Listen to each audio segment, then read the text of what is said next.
ইহুদি জাতি এত জঘন্য জাতি। আজকে ইহুদিদের একটা সংগঠন বাংলাদেশে চলতেছে, তার নাম কি? ইসকন। তার নামটা কি বাজান? ইসকন। এই ইসকন কিন্তু কোনো হিন্দু সংগঠন নয়, এটা ইহুদিদের একটা চক্রান্ত। এটা প্রতিষ্ঠিত হয়েছিল আমেরিকার নিউ ইয়র্কে। তারা আজকে গভীর ষড়যন্ত্র করতেছে। তারা মনে করতেছে বাংলাদেশ আজকে তাদেরকে বেছে নিয়েছে, যে বাংলাদেশ ইসলামের বিজয়ের দ্বার প্রান্তে চলে এসেছে, ইসলাম এদেশে প্রতিষ্ঠিত হয়ে যাবে মানুষের মুখে মুখে। আজকে কোরআনের মাহফিল দিলে যুবকের ঢল আসে না নাই? আসে না নাই? আজকে দ্বীনের জন্য যে দেশের মানুষ তাদের স্বাধীনতার জন্যে, যে দেশের মানুষ এদেশের মানুষের মুখের ভাষাকে রক্ষা করার জন্যে রাইফেলের সামনে বুক পেতে দিতে পারে, শত সহস্র বুলেটের আওয়াজের মধ্য দিয়ে হলেও তার বন্ধুকে পানি পান করাতে পারে, যে দেশের নারী জাতি পুলিশ প্রশাসনের মুখের দিকে তাকিয়ে চোখ রাঙিয়ে কথা বলতে পারে, যে দেশের মানুষ রাতের তাহাজ্জুদে দুপুরে চোখের পানি ফেলে, এদেশে ইসলাম বিজয় হবেই হবে ইনশাআল্লাহ। ইসকন এটা বুঝতে পেরে আজকে গভীর ষড়যন্ত্রে লিপ্ত হয়েছে। সম্মানিত হাজিরিন, এই সংগঠন এদের গোড়া অনেক গভীরে চলে গেছে। আমি গত রাত্রিতে এ ব্যাপারে একটু নেটে ঘাটাঘাটি করে এই দেখলাম, এটা আসলে হিন্দু কোনো সংগঠন নয়। এই সংগঠন পরিচালিত হচ্ছে ইহুদি এবং খ্রিস্টানদের মাধ্যমে। এদের অগাধ টাকা পয়সা, প্রচুর বিপুল পরিমাণ টাকার মালিক এদেরকে অর্থ যোগান দেয়। এদের টার্গেট হলো যত টাকা লাগে, কত টাকা লাগবে, সমস্ত টাকার বিনিময়ে হলেও বাংলাদেশের বড় বড় চেয়ারগুলোতে হিন্দু সম্প্রদায়ের লোক, ইসকন সম্প্রদায়ের লোককে তারা বসিয়ে দেওয়ার গভীর ষড়যন্ত্রে লিপ্ত হয়েছে। এদের টার্গেট হলো বাংলাদেশের প্রশাসনের বড় বড় পদে বসে যাওয়া। এর জন্য কত টাকা লাগবে, এই টাকা তারা ব্যয় করবে। এই সম্পূর্ণ টাকা আসে খ্রিস্টান এবং ইহুদি ইসরায়েল থেকে। এই সংগঠনটা ইসরায়েলের সংগঠন। আপনারা জানেন, গত 2 দিন আগে আমাদের একজন দ্বীনি ভাই সাইফুল ইসলাম আলিফ ভাইকে তারা নির্মমভাবে শহীদ করেছে। সম্মানিত হাজিরিন, এই সংগঠন প্রতিষ্ঠিত হয়েছিল। এই সংগঠনের কাজ হলো, আমাদের বাংলাদেশের একজন দায়িত্বশীল উনি এটা প্রকাশ করেছে, গোয়েন্দা সংস্থার। এই সংগঠনের কাজ হলো মুসলিম দেশগুলোতে উস্কানি দিয়ে সাম্প্রদায়িক দাঙ্গা সৃষ্টি করা। আমার তো মনে হয় গত বছর যে দুর্গা পূজার ভিতরে কোরআন, দুর্গার পায়ের উপর যে কোরআন রেখেছিল, আমার তো মনে হয় ষড়যন্ত্র তাদেরই ছিল। আজকে যে গভীর ষড়যন্ত্র করতেছে তারা, যে বাংলাদেশকে অস্থিতিশীল করে এদেশে একটা সাম্প্রদায়িক দাঙ্গা সৃষ্টি করে বাংলাদেশকে বিশ্বের বুকে কালারিং করার একটা গভীর ষড়যন্ত্র চলতেছে। সম্মানিত হাজিরিন, এটা সংগঠিত হয়েছে 1966 সালে। এটা সংগঠিত হয়েছে 1966 সালে। কিন্তু আশ্চর্যের বিষয় হলো, এই যে ভদ্রলোক যেটা প্রতিষ্ঠা করেছে, ইনি কিন্তু হিন্দু কোনো লোক নয়, ইনি কোনো হিন্দু কোনো মানুষ নয়। কারণ কোনো মুসলিম যদি জানে এটা ইহুদি জাতি, তাহলে ইহুদি জাতিকে কোথাও, বিশ্বের কোথাও এদেরকে জায়গা হওয়ার কোনো সুযোগ নাই। তারা হিন্দু সেজে হিন্দু ভাইদের নিম প্লেট লাগিয়ে তারা আজকে এই নৈরাজ্য করে যাচ্ছে গোটা বাংলাদেশে। সম্মানিত হাজিরিন, এই বেটাই ছিল হলো একজন চিকিৎসা বিভাগের লোক। উনি দেখলেন চিকিৎসা বিভাগ থেকে হঠাৎ করে ইসকন প্রতিষ্ঠা করে এর মূল উদ্দেশ্য হলো গোটা পৃথিবীর মুসলমানকে নিধন করো। মুসলমান জাতি যদি থাকে তাহলে আমরা সফলতা অর্জন করতে পারবো না। কারণ মুসলমানদেরকে দেখে গোটা পৃথিবীর বিজাতির ভয় আসে না নাই? আসে না নাই? সম্মানিত হাজিরিন, এরা টার্গেট করে ইসলামিক কোন ব্যক্তিত্ব যার কথায় লক্ষ লক্ষ মানুষ রাজপথে জীবন দিতে পারে। তারা টার্গেট করেছে বাংলাদেশের একজন শাইখ হারুন ইজহার মাদ্দাজিল্লুহুল আলিয়া। একে টার্গেট করেছে যে পরবর্তী মিশন হলো একে হত্যা করা। আল্লাযীনা ক্বালু ইন্না নাসারা ذلك بأن منهم قسيسين ورهبانا وأنهم لا يستكبرون. وقال تعالى في شان حبيبه عن أبي هريرة رضي الله تعالى عنه قال قال رسول الله صلى الله عليه وسلم لا تقوم الساعة حتى تقاتل اليهود حتى يقول الحجر وراءه اليهودي يا مسلم هذا يهودي ورائي فاقتله. رواه البخاري. وقال تعالى مخبرا وآمرا إن الله وملائكته يصلون على النبي يا أيها الذين آمنوا صلوا عليه وسلموا تسليما. اللهم صل على محمد وعلى آل محمد كما صليت على إبراهيم وعلى آل إبراهيم إنك حميد مجيد. اللهم بارك على محمد وعلى آل محمد كما باركت على إبراهيم وعلى آل إبراهيم إنك حميد مجيد. صدق الله العظيم وصدق رسوله النبي الكريم. মহান আল্লাহ রাব্বুল আলামিনের দরবারে লাখো কোটি তারিফ এবং প্রশংসা শুকরিয়া আদায় করছি যে আল্লাহ তাবারক তাআলা আমাকে আপনাকে নেক হায়াত দিয়ে সুস্থতা দান করে ইমানের বলে বলিয়ান হয়ে আল্লাহ রাব্বুল আলামিনের মহান হুকুম পবিত্র এই দিনে এই মহল্লার ভিতর থেকে যাচাই বাছাই করে মনোনীত করে আল্লাহ রাব্বুল আলামিন মসজিদে আসা এবং বসার সুযোগ দান করলেন। এজন্য আমরা মন থেকে জবান খুলে আল্লাহর সন্তুষ্টির জন্য পড়ে নিচ্ছি আলহামদুলিল্লাহ। লক্ষ কোটি দরুদ আর সালাম বর্ষিত হোক বিশ্ব নবী রহমাতাল লিল আলামিন সাইয়্যিদুল আম্বিয়া সিরাজাম মুনীরা সর্বকালের সর্বশ্রেষ্ঠ মহামানব, যেই নবীর আদর্শের বাহিরে কোনো মুমিন কোনো মুসলমানের থাকার কোনো সুযোগ নেই, যার আদর্শ এমন আদর্শ দুনিয়া এবং আখিরাতের উভয় জাহানের কল্যাণ, সেই নবীর উম্মত হতে পেরে আমরা সকলেই গর্বিত এবং আনন্দিত, ঠিক কিনা? তাহলে নবীর উপর আবেগ ভালোবাসা ভক্তি শ্রদ্ধা নিয়ে পড়ে নিচ্ছি সাল্লাল্লাহু আলাইহি ওয়াসাল্লাম। মুআজ্জাজ মুহতারাম, আমি আপনাদেরকে নিয়ে সূরাতুন নাহাল থেকে আলোচনা করতেছিলাম, কিন্তু খুতবাটা হলো দেশের প্রেক্ষাপট অনুযায়ী। আপনারা সকলেই মোবাইল দেখেন, জেনে থাকবেন যে আমাদের দেশ নিয়ে একটা বিশাল একটা চক্রান্ত, বিশাল একটা ষড়যন্ত্র চলতেছে।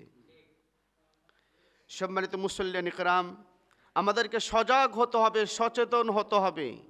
বোকার স্বর্গে বাস করলে আর চলবে না। আমি আপনাদেরকে যে আয়াতে কারিমা তেলাওয়াত করেছি, এখানে ইহুদি নাসারাদের কি চক্রান্ত আল্লাহ এটা তুলে ধরেছেন।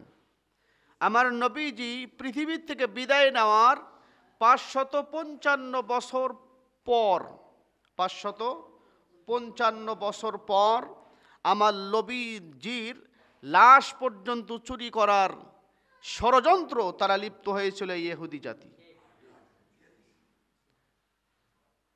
আমার নবীর লাশ চুরি করার জন্য তারা পায়তারা করতেছিল। তারা সেখানে দীর্ঘদিন অবস্থান করে খুঁড়তে খুঁড়তে আমার নবীর পা দেখা যায় এরকম পর্যায়ে চলে গিয়েছিল। রহমাতাল লিল আলামিন স্বপ্নে তদানীন্তন সময়ের বাগদাদের বাদশাহ নুরুদ্দিনকে স্বপ্ন দেখানো হয়েছিল। নুরুদ্দিন এদের একটা ব্যবস্থা করেছিলেন, এই চক্রান্ত ধূলিসাৎ করে দিয়েছিলেন। আজও পর্যন্ত প্রত্যেকটা মুসলিম দেশে ইহুদি নাসারা তাদের চক্রান্ত তারা আজও অব্যাহত রেখেছে। আমাদের বাংলাদেশের জমিনেও তারা আজকে গভীর ষড়যন্ত্র করতেছে। আজকের খুতবার বিষয় হলো মুসলমানদের শত্রু কারা। কি বিষয়? মুসলমানদের শত্রু কারা। আল্লাহ রাব্বুল আলামিন এটা অনেক আগে কোরআনুল কারিমের ভিতর স্পষ্ট জানায় দিয়েছেন। মুসলমানদের শত্রু হলো দুইজন। কয়জন? মুসলমানদের শত্রু হলো দুই শ্রেণীর মানুষ। এরা যতদিন পৃথিবীতে থাকবে একজন মুসলিমকেও তারা শান্তিতে থাকতে দেবে। আল্লাহ রাব্বুল আলামিন জানায় দিলেন কোরআনুল কারিমের ভিতরে, লাতাজিদান্না আশাদ্দান-নাসি আদাওয়াতাল লিল্লাযীনা আমানুল ইয়াহুদা ওয়াল্লাযীনা আশরাকু। আল্লাহ রাব্বুল আলামিন স্পষ্ট করে তামাম পৃথিবীর মুসলমানদেরকে বলে দিলেন, হে মুসলমান জাতি শোনো, তোমাদের শত্রু হলো দুইজন। আমাদের শত্রু কয়জন?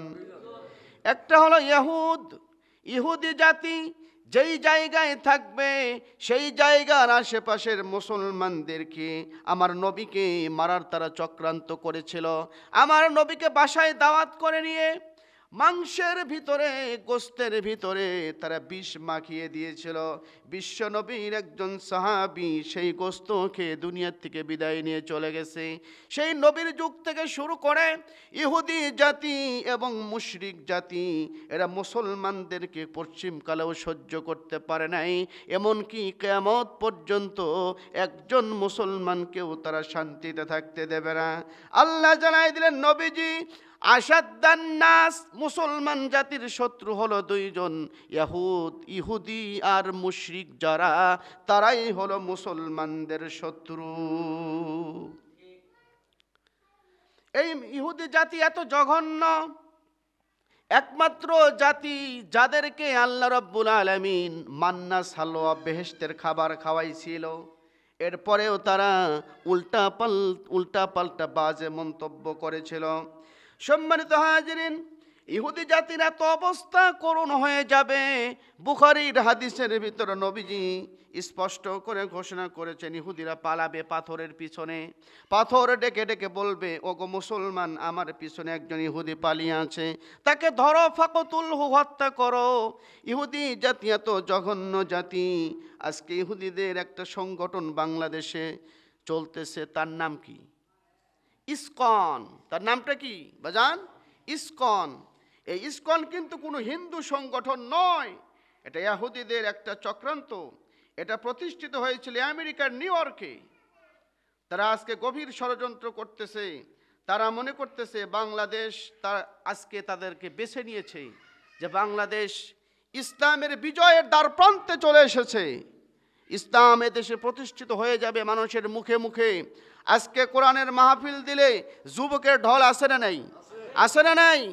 আজকে দ্বীনের জন্য যে দেশের মানুষ, তাদের স্বাধীনতার জন্যে যে দেশের মানুষ, এদেশের মানুষের মুখের ভাষাকে রক্ষা করার জন্যে রাইফেলের সামনে বুক পেতে দিতে পারে, শত সহস্র বুলেটের আওয়াজের মধ্য দিয়ে হলেও তার বন্ধুকে পানি পান করাতে পারে, যে দেশের নারী জাতি পুলিশ প্রশাসনের মুখের দিকে তাকিয়ে চোখ রাঙিয়ে কথা বলতে পারে, যে দেশের মানুষ রাতের তাহাজ্জুদে দুপুরার চোখের পানি ফেলে, এদেশে ইসলাম বিজয় হবেই হবে ইনশাআল্লাহ। ইসকন এটা বুঝতে পেরে আজকে গভীর ষড়যন্ত্রে লিপ্ত হয়েছে। সম্মানিত হাজিরিন, এই সংগঠন এদের গোড়া অনেক গভীরে চলে গেছে। আমি গত রাত্রিতে এই ব্যাপারে একটু নেটে ঘাটাঘাটি করে এই দেখলাম, এটা আসলে হিন্দু কোনো সংগঠন নয়। এই সংগঠন পরিচালিত হচ্ছে ইহুদি এবং খ্রিস্টানদের মাধ্যমে। এদের অগাধ টাকা পয়সা, প্রচুর বিপুল পরিমাণ টাকার মালিক এদেরকে অর্থ যোগান দেয়। এদের টার্গেট হলো যত টাকা লাগে, কত টাকা লাগবে, সমস্ত টাকার বিনিময় হলেও বাংলাদেশের বড় বড় চেয়ারগুলোতে হিন্দু সম্প্রদায়ের লোক ইসকন সম্প্রদায়ের লোককে তারা বসিয়ে দেওয়ার গভীর ষড়যন্ত্রে লিপ্ত হয়েছে। এদের টার্গেট হলো বাংলাদেশের প্রশাসনের বড় বড় পদে বসে যাওয়া। এর জন্য কত টাকা লাগবে, এই টাকা তারা ব্যয় করবে। এই সম্পূর্ণ টাকা আসে খ্রিস্টান এবং ইহুদি ইসরায়েল থেকে। এই সংগঠনটা ইসরায়েলের সংগঠন। আপনারা জানেন গত 2 দিন আগে আমাদের একজন দ্বীনি ভাই সাইফুল ইসলাম আলিফ ভাইকে তারা নির্মমভাবে শহীদ করেছে। সম্মানিত হাজিরিন, এই সংগঠন প্রতিষ্ঠিত হয়েছিল। এই সংগঠনের কাজ হলো, আমাদের বাংলাদেশের একজন দায়িত্বশীল উনি এটা প্রকাশ করেছে, গোয়েন্দা সংস্থার। এই সংগঠনের কাজ হলো মুসলিম দেশগুলোতে উস্কানি দিয়ে সাম্প্রদায়িক দাঙ্গা সৃষ্টি করা। আমার তো মনে হয় গত বছর যে দুর্গা পূজার ভিতরে কোরআন, দুর্গার পায়ের উপর যে কোরআন রেখেছিল, আমার তো মনে হয় ষড়যন্ত্র তাদেরই ছিল। আজকে যে গভীর ষড়যন্ত্র করতেছে তারা, যে বাংলাদেশকে অস্থিতিশীল করে এদেশে একটা সাম্প্রদায়িক দাঙ্গা সৃষ্টি করে বাংলাদেশকে বিশ্বের বুকে কালারিং করার একটা গভীর ষড়যন্ত্র চলতেছে। সম্মানিত হাজিরিন, এটা সংগঠিত হয়েছে 1966 সালে। এটা সংগঠিত হয়েছে 1966 সালে। কিন্তু আশ্চর্যের বিষয় হলো, এই যে ভদ্রলোক যেটা প্রতিষ্ঠা করেছে, ইনি কিন্তু হিন্দু কোনো লোক নয়, ইনি কোনো হিন্দু কোনো মানুষ নয়। কারণ কোনো মুসলিম যদি জানে এটা ইহুদি জাতি, তাহলে ইহুদি জাতিকে কোথাও, বিশ্বের কোথাও এদেরকে জায়গা হওয়ার কোনো সুযোগ নাই।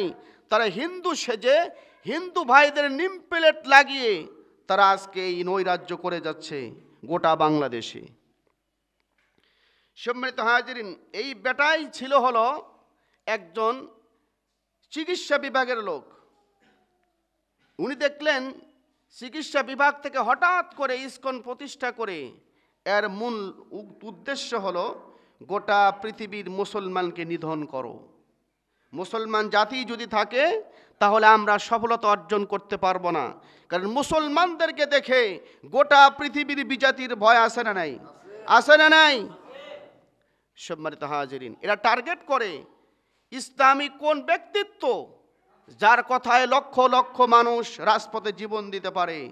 তারা টার্গেট করেছে বাংলাদেশের একজন শাইখ হারুন ইজহার মাদ্দাজিল্লুহুল আলিয়া।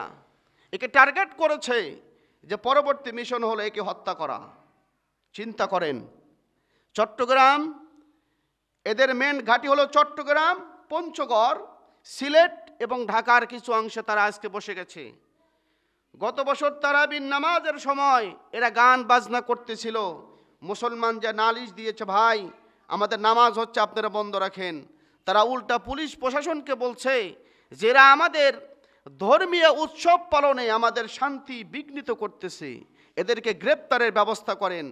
তদানীন ওই গত বৎসরে এই হারামি প্রশাসন মুসলমানদের তারাবি নামাজ বন্ধ করেছে, ইসকনের গান বন্ধ করে। গত বছরের বাংলাদেশ আজকের বাংলাদেশ এক? গত 5 আগস্টের শুক্রবার আর আজকের শুক্রবার কিন্তু এক নয়। আজকে একটা ডাক দিলে দেশের তৌহিদি মুসলমান ঘরে বসে থাকার কোনো সুযোগ নেই। সম্মানিত হাজিরিন, এদের কাজ হলো হিন্দু জাতির ভিতরে সবচাইতে গরিব জাতি এইগুলোকে টার্গেট করা। এইগুলোর যেরকম আপনার নেথর আছে, হিন্দু জাতির ভিতরে নেথর আছে না নাই? এরপরে নিম্ন শ্রেণীর মুচি এরকম জাতীয় লোকদের ইয়েতে যায়, যাওয়ার পরে মন্দিরে যাওয়ার পরে ওই জায়গায় জোর করে দখল করে তাদেরকে টাকা দিয়ে এদেরকে জিম্মি করে তাদের মাধ্যমে এই নিকৃষ্ট কাজগুলো তারা আজকে ঘটাচ্ছে। সম্মানিত হাজিরিন, তাহলে এই জাতি এমনভাবে আজকে উস্কানি দিচ্ছে দেশকে, শান্তি শৃঙ্খলা একটা দেশকে তারা অস্থিতিশীল করার জন্য যে পরিমাণ তাদের ধর্মীয় উপাসনালয়ের ভিতরে দেখলাম এত মরণাস্ত্র, পিস্তল, এরপরে রাইফেল, এরপরে আপনার ড্যাগার, ছুরি, এমন কোনো অস্ত্র নাই যে তাদের কাছে নাই। এরপরে দেখলাম যে আপনার একজন হিন্দু নয়, একজন ধর্মযাজক, তার চরিত্র সম্পর্কে ফেসবুকে সরাসরি ধরা পড়েছে, তার ভিডিও পর্যন্ত ভাইরাল হয়েছে। এই ব্যক্তির মেন টার্গেট হলো মুসলমানকে নিধন করা। বিশ্বের যেই জায়গায় মুসলমানের আধিপত্য বেশি, ইসলামিক ব্যক্তিত্ব বেশি, ইসলামী মানুষের আধিপত্য বেশি, সেই জায়গায় গিয়ে টার্গেট করে মুসলমানদের ভিতরে অশান্তির একটা দাবানল জ্বালিয়ে দেওয়া। সম্মানিত হাজিরিন, এদের মেন টার্গেট হলো ইসলাম যেই দেশে বেশি, ইসলামের প্রভাব যেই দেশে বেশি। আমাদের দেশে ইসলামের প্রভাব আছে না নেই? আমাদের দেশকে আল্লাহ এত মহব্বত দিয়েছে, এত ভালোবাসেন, যেই দেশে কোরআন নাজিল হয়েছে, সৌদি আরবের সহ গোটা পৃথিবীতে আজকে 13 বছর হচ্ছে, বাংলাদেশের হাফেজকে টপকিয়ে যেতে পারে না বিশ্বের কোনো হাফেজ। আল্লাহু আকবার। এর দ্বারা কি প্রমাণ হয় যে বাংলাদেশের চাকরিতে ঘুষ খেতে পারে, বাংলাদেশের প্রশাসনে নিয়োগ দিলে ঘুষ হতে পারে, র্যাবে নিয়োগ দিলে ঘুষ হতে পারে, ডিসিতে নিয়োগ দিলে ঘুষ হতে পারে, প্রশাসনের যে কোনো উচ্চ পদস্থতে ঘুষ হতে পারে, কিন্তু বাংলাদেশের মাদ্রাসাতে কোনো ঘুষ দিয়ে অযোগ্য দুর্বল ছাত্রকে ঢুকানোর কোনো সুযোগ। এর মাধ্যমে হুজুররা আলেমরা প্রমাণ করেছে এদেশের চোরের আখড়া নাই, এদেশে ইসলামিক বিপ্লবের আখড়াও আছে না নাই? সম্মানিত হাজিরিন, তাহলে ইসকন তারা যে মিশন নিয়ে যাত্রা শুরু করেছে, এখন দেখেন এমনকি এরা মসজিদে পর্যন্ত অ্যাটাক করেছে, একজন ইমামকে পর্যন্ত তারা আহত করেছিল। ঢাকাতে একজন ইমামকে তারা কুপিয়েছিল, কিন্তু মারতে পারে নাই। অনেক হিন্দু সম্প্রদায়েরকে জোর করে দখল করে, মন্দির দখল করে তারা হত্যা পর্যন্ত করেছে। এরকম ঘটনাও তারা ঘটিয়েছে। এদের সবচাইতে আধিপত্য হলো পঞ্চগড়ে কাদিয়ানীদের আধিপত্য, আবার এদের প্রচুর আধিপত্য। এরপরে সিলেটে, এক কথায় যেই জায়গায় বর্ডার এলাকা, ওই এলাকা দিয়ে তারা এই কাজগুলো চালাচ্ছে।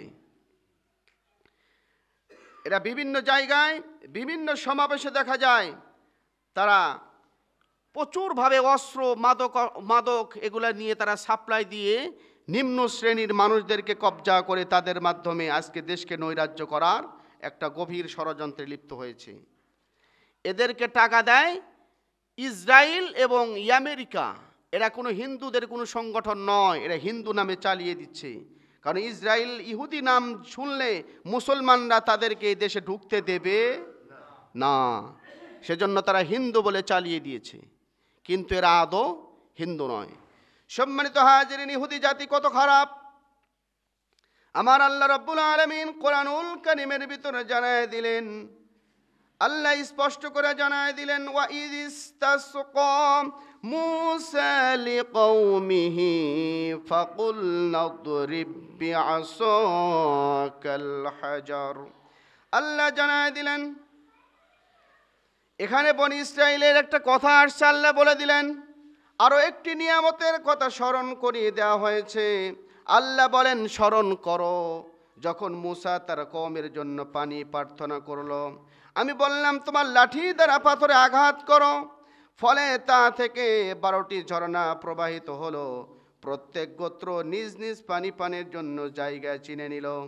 মূসা আলাইহিস সালাম বললেন, তোমরা মান্না সালওয়া জান্নাতের খাবার খাচ্ছ, ওই পানি আর বিনা পরিশ্রমে প্রাপ্ত যেই রিজিক আল্লাহ দিয়েছে, তোমরা সেই রিজিকে সন্তুষ্ট থাকো। ঘরে বসে মান্না সালওয়া খাচ্ছ, পাহাড় থেকে সুমিষ্ট পানি তোমরা আহার করতেছো, তোমরা এইটা খেয়ে আল্লাহর ইবাদত করতে থাকো।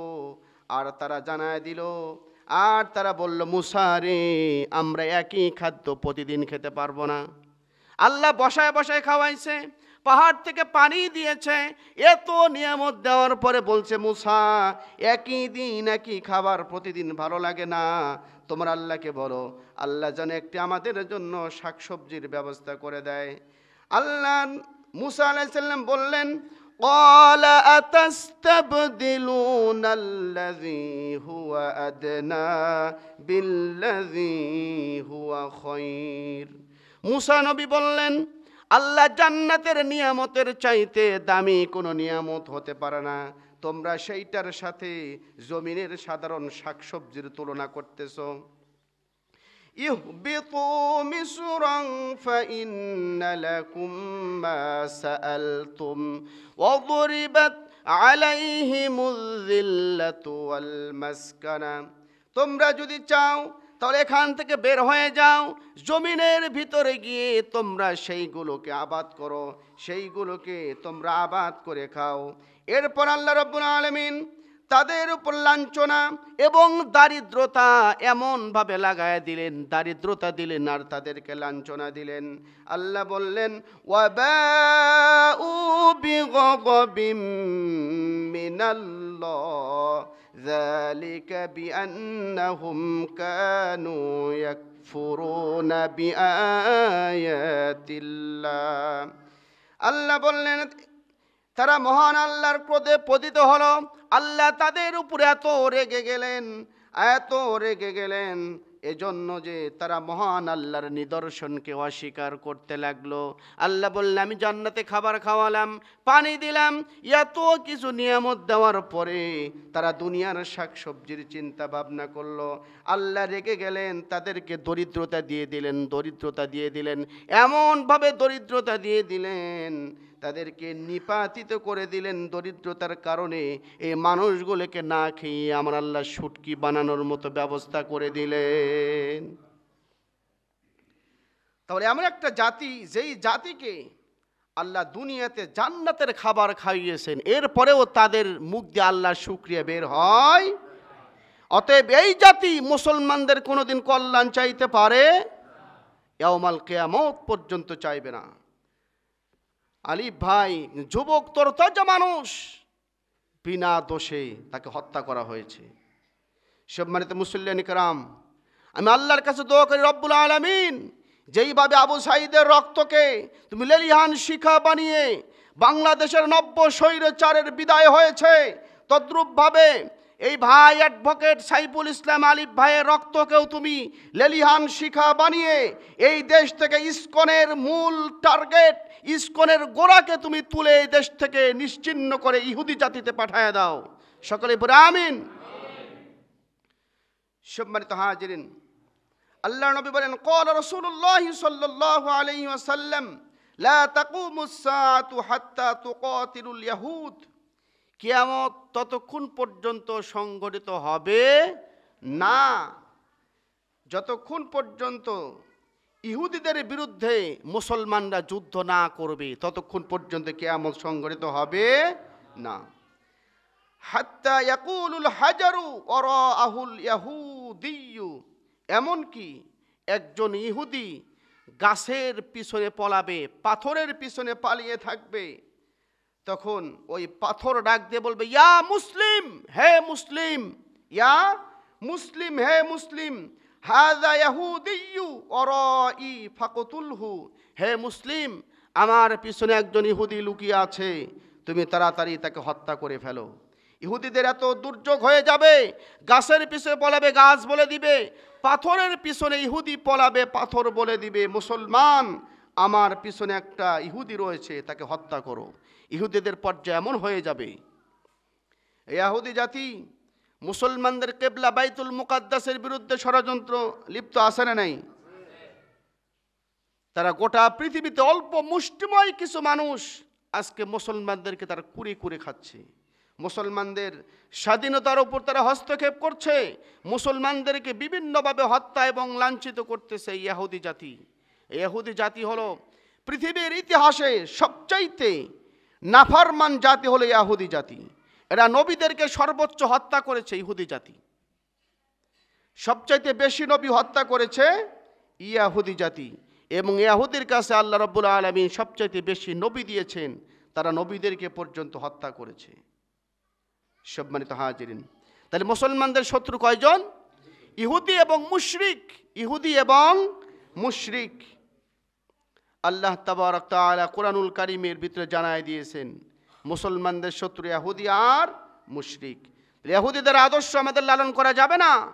ইহুদিরা দাড়িতে কোনোদিন রং লাগায় না, ইহুদিদের দাড়ি, ইহুদিরা দাড়িকে সাদা রাখে। ইহুদি জাতি এরা সেজন্য আল্লাহর নবী হাদিসের ভিতর বলেন, তোমরা ইহুদিদের বিপরীত করবে।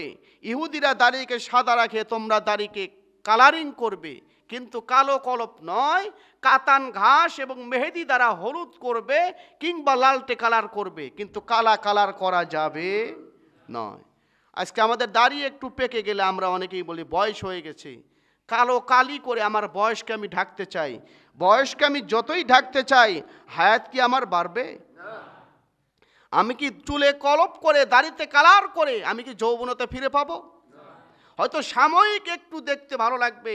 হাদিসের ভিতরে আসছে, যারা দাড়িকে কালো করে এরা জান্নাত তো দূরে থাক, জান্নাতের সুঘ্রাণও তারা পাবে না। এমনকি দাড়িকে যারা কালো করে তাদের জন্য জান্নাত হারাম।